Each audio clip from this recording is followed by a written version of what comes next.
Married with Channels podcast, a podcast with a married couple talking movies and TV shows. Yep. My name is Moose. I'm Jody. We're the married couple. How are you? I'm okay. How are you? I'm good. I'm getting hungry. Oh, yeah. What's it been? It's been like 2 seconds since we talked. So we got 3 shows this week. One of them has been canceled already, which is a bummer. Bummer.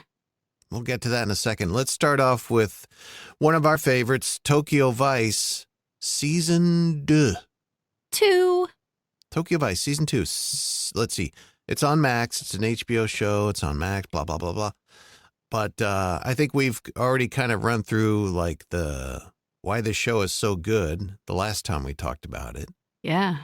And Season 2 continues that, where we have us some pretty darn good stuff again with the Tozawa story. Yeah. Coming to a close. Tozawa, the Yakuza boss leader who kind of went outside the usual Yakuza thing, tried to consolidate power. Right? Like they all kind of have an agreement, right? Yeah. There's like a normal way of doing things in the Yakuza. You know, there's this boss for this clan, this boss for that clan, and they all kind of... And it's interesting. I've heard a couple interviews about Yakuza and how it operates. It's not nearly what it used to be, I guess. Sure. But this show is set in the, I want to say, late 90s. Yeah, it's totally 90s. You can tell by the cell phones and everyone is smoking. Yeah. Like everyone. A lot of smoking going on. Yeah. And Season 2 delivers again. I don't think there was any major problems for me in Season 2. Every episode I look forward to watching. Every episode was pretty much good. Yeah. And the only problem I have with Season 2, and it's minor, but it's almost like kind of sad face, is they really wrapped it up. Like it had a very, very obvious conclusion. You know, they didn't like open up a new storyline that will be addressed in the next season. It was very much like the Tozawa storyline is done. He's dead. And the main detective is retired. And Jake is moving on with his newspaper career. You know what I mean? Yeah, I agree with that. So, yeah, where do you go from here? I don't quite know what they'll do, but they kind of alluded to that Officer Katagiri. Yeah, that sounds right. That he probably couldn't really walk away from it and retire, you know? Yeah, that was the implication when they did the whole like keep your mind still for 10 seconds thing. Yeah. And he couldn't do it. The old seasoned veteran who said, Jake, you can't do it. Yeah. And then he did it and he's like, shit, I can't do it. Yeah. So that implies that he's still got some little itch in him to, you know, pursue justice. But we saw some fractures in relationships this season. Yeah. Like Jake and his homies in the newspaper crew. Yeah, his buddies who are trying to kind of come up in the newspaper world with him, you know, kind of trying to get that big breaking story too. And yeah. So here's a scene where one of his buds printed and it's the guy, I can't remember his name, but he's the guy who does baking on the side. He ran a story that involved Samantha. Tintin. Jake's source. Yeah, Tintin is the character. Samantha, Jake's, you know, trusted source, and it doesn't paint her in a good light, and Jake took issue with that. Jake-san, come join the celebration! What the fuck is this? What the fuck is what? This sensationalistic bullshit! Stay out of this! You had no right to bring her into this! What's going on? アメリカ人のガキがだだこねてます。 You approved this? クラブのアメリカ人女性オーナーは死亡した建築家の大野正弘さんと She is the story. No, she's not! Kuihira is right. Your friendship with the subject is irrelevant. Her name is Samantha. And you should have checked with me. I checked my facts. Your friend is no saint, and everyone seems to know it. But Hey, control yourself. My friend is not the fucking... Ooh. Ooh. I need some subtitles to read for that I clip. know.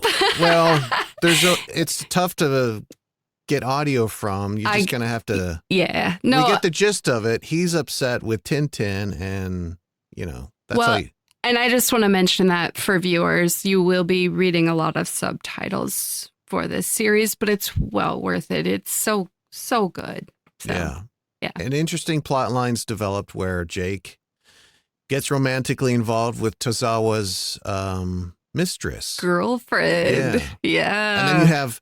Talk about playing with fire. Like... I know, right? Like, wow. Are you... Like... And it's funny because also in this season, Jake and Samantha kind of bonded over that. Like, what are we doing? We keep like messing up our lives, like, and yeah, that was kind of a crazy element to this story. For sure. Yeah. No, and it was the interesting plot line involving Tozawa's wife, who apparently was the big reason he got to where he is. Like, her family's wealthy, and she fell in love with him back in the day when he was just essentially like a street thug. And she, I think I called it halfway through the season where I'm like, she's going to be the one that essentially puts Tozawa down. Yeah. But for most part, she was, with some help from other people. But interesting plot lines, and it all services to the main story. Yeah. There was some moments where I'm like, what? And I think you were too. Yeah. Like, for instance, when he did fly back home for his dad's birthday. Yeah. And Katagiri-san called him to say, like, you need to come back because only you can expose whatever it was. Yeah. You and I are both like, he doesn't need to come back for that. I know, right? Yeah.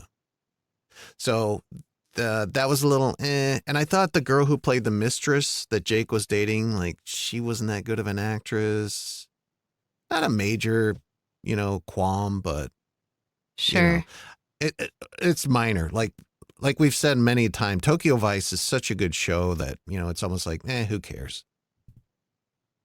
Yeah, agree. There were a couple of times that Sato, it was kind of not his best acting too. Like, yeah, just a couple scenes. And like you said, like, overall, it's so good that you kind of overlook that a little bit.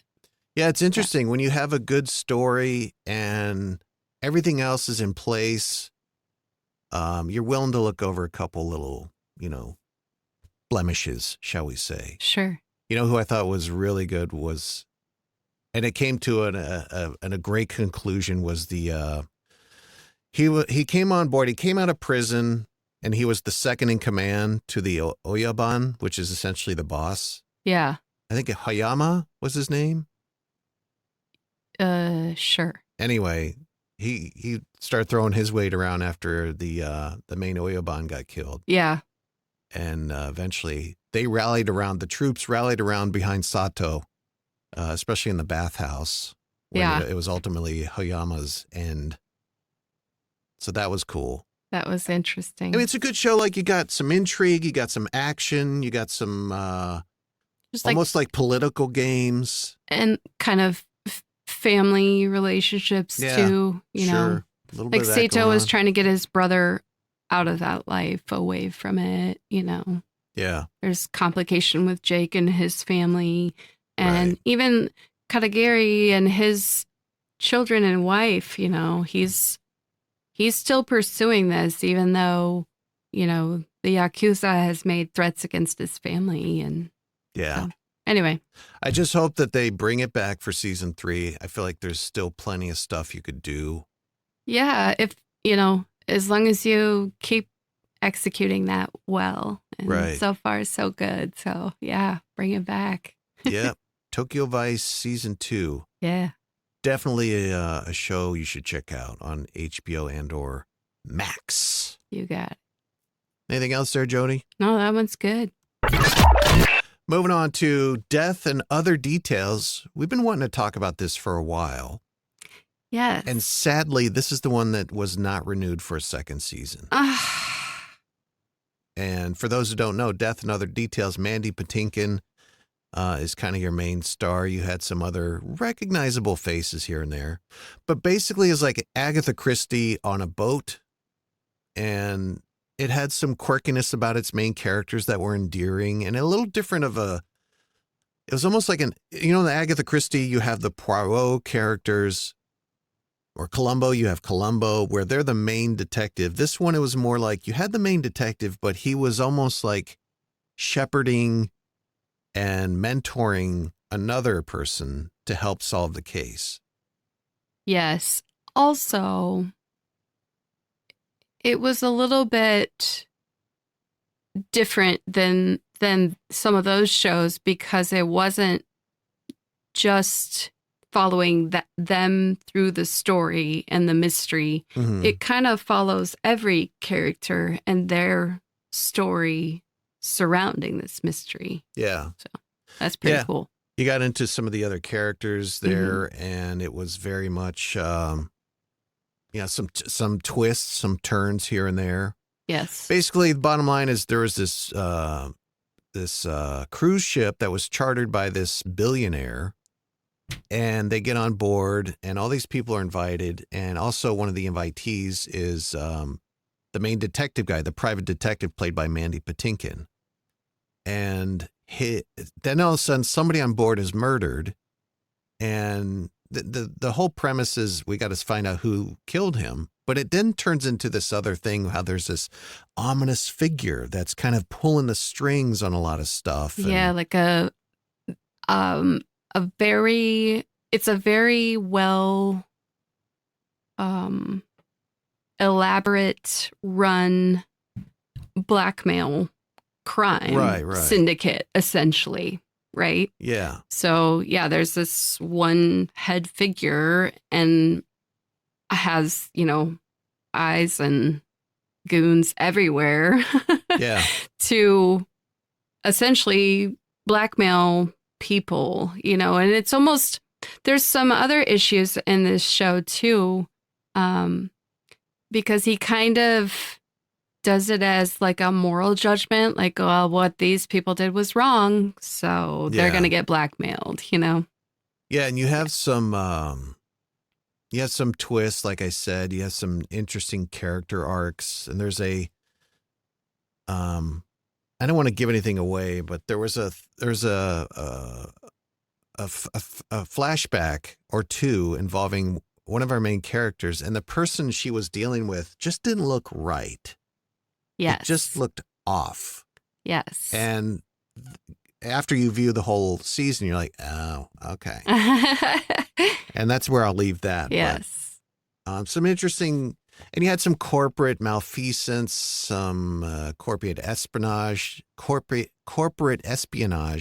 type of stuff going on. Some corruption. And indulgence of, kind of a statement of haves and have-nots, Yeah. Yeah. And I like Death and Other Details because I felt it was an interesting take on the whodunit type of thing. Absolutely. I felt like it was interesting.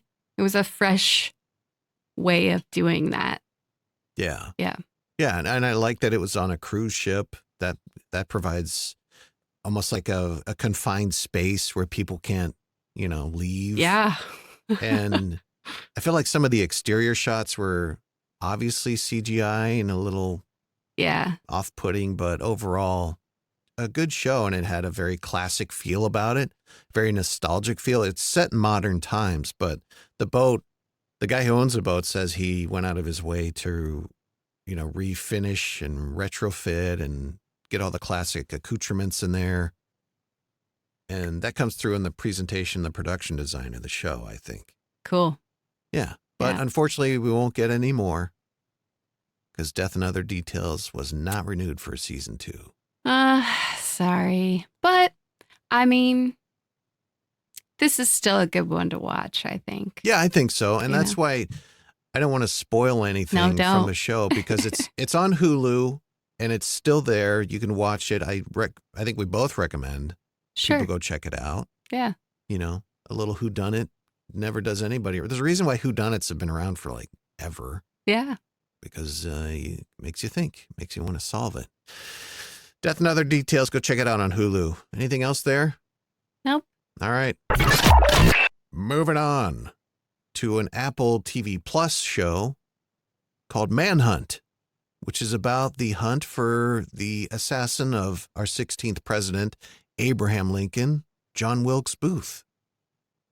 And we should preface this by saying we're maybe 2 or 3 episodes into it.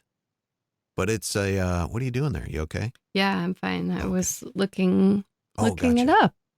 Yeah, Manhunt, very much an interesting show. Like it's a period show, but it's also kind of like not a whodunit because we know who did it, but like a chase show, a thriller in a way. Is that fair?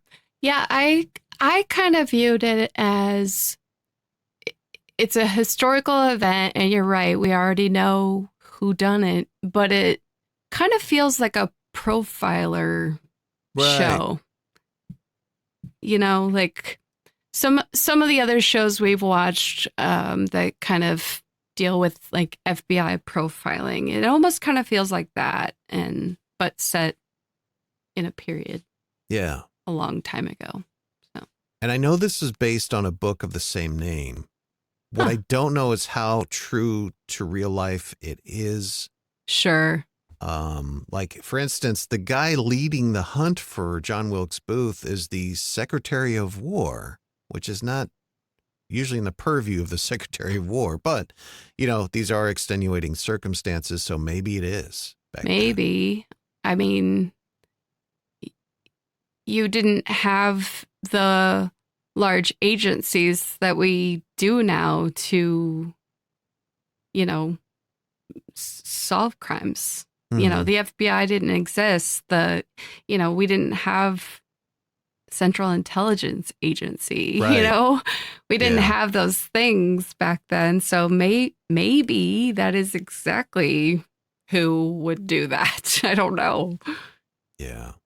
No, it's, and there's parables there with the show with our current situation. You know, you have people who are very much divided, a nation divided. You know, this is right at the end of the Civil War.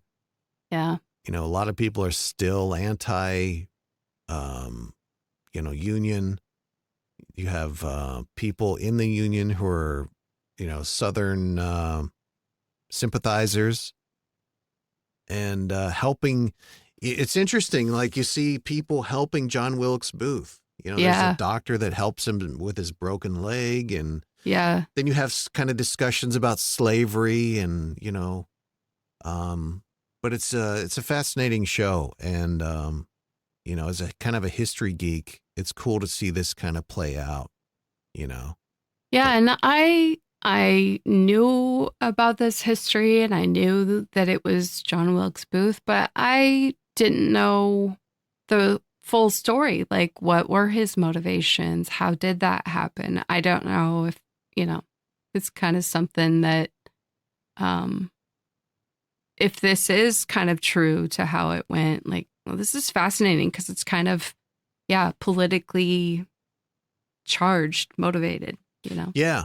And you're learning new stuff here. I think, correct me if I'm wrong, you didn't know that John Wilkes Booth was an actor. No, I did not know that. Well, I knew it happened at a play, but I did not know that he was able to do that because he infiltrated that world as an insider, you know? Yeah. So. And what I didn't know is apparently he was a well-known actor. Right? Based on the show, there's a couple moments where like, you mean the John Wilkes Booth? Like, yes. Almost like he's the Brad Pitt of his day. Right? Like, doesn't he get recognized too? Yes. Yeah. Yes. And even like, there's this one scene where he's trying to cross a bridge and the bridge is closed and it's being manned by Union soldiers. And he pulls don't you know who he basically, am? And the guy's like, oh, you're John Wilkes Booth? Oh, my wife loves you or something like that. Yep. Like, okay, John Wilkes Booth, he was, you know, if there was paparazzi back in the day, he'd probably have some following him around. Yeah. On their horses. Here's a scene from Manhunt. This is from an episode we haven't watched yet, but. Gentlemen, listen here. I am tasking you with the capture of John Wilkes Booth and his accomplice, David Harold. We now have a map of their secret line. Search every secret line address, every home, every tavern, every chicken coop between here and Richmond. Good luck, and Godspeed. Yeah. So that was the Edwin Stanton, the Secretary of War, again, leading the charge to find John Wilkes Booth and apprehend Lincoln's assassin. He's pretty good in this role. Tobias, what's his name? Menzies. Yeah. Yeah. I think he's British.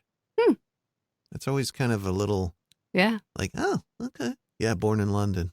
Yeah, he played Prince Philip in your show. Yes. The Crown. Yes. Yeah, so Manhunt on Apple TV Plus. I'm trying to think, like, if you're a history buff, if you're not a history buff, would you care about this? What do you think? I mean, yes. Yeah. I mean, people are kind of intrigued anytime a president gets shot and the story about that. So, yeah. And I think, history is never a bad thing to watch and learn about. I think I said this, like, when we were watching this, like, this country was built and founded on people doing some horrific things to other people. Yeah. And, like, the more we can have that brought to light and, the better off I think societies can be. You got to learn and grow from your history. So, yeah. No, I civil agree. war happened for a reason. So, I agree, but I wonder if the whole, if somebody is not interested in history, would they care about this show? Like, is there enough manhunt? Is there enough, like, chasing? Yeah, because like I said in the beginning, it feels like a profiling, who done it and got to go catch the bad guy, and how is he going to get caught? He seems to have this whole network of people helping him. So there's mystery and intrigue and kind of some suspense there, Yeah, so, agreed. I think so. Yes. Yeah, I think so too. I think the fact that it is such a pivotal moment in our nation's history adds another layer to it that I think is intriguing. Yes. But yeah, I think people should check out Manhunt on Apple TV Plus. Historically, I don't know how accurate it is, so I'm assuming it is. But even if it's not, it's a good ride. Maybe Good we show. should find a library book and find out, or I don't know, go on the internet. I'll let TV teach me. You'll let TV teach you history. Cool. Yes. All right. I think There's that's a going to channel. do it for us. So let's wrap it up on the Married with Channels podcast. Married couple talking TV shows and movies. Please give us a subscription. Subscribe to us, review episodes. That always helps out. Give us a good rating, all that business. Share, tell your friends. Share and tell your friends. We're on Twitter at MarriedWChans, 2 N's. And until next time, I'm Moose. And I'm Jody. We'll see ya. Bye.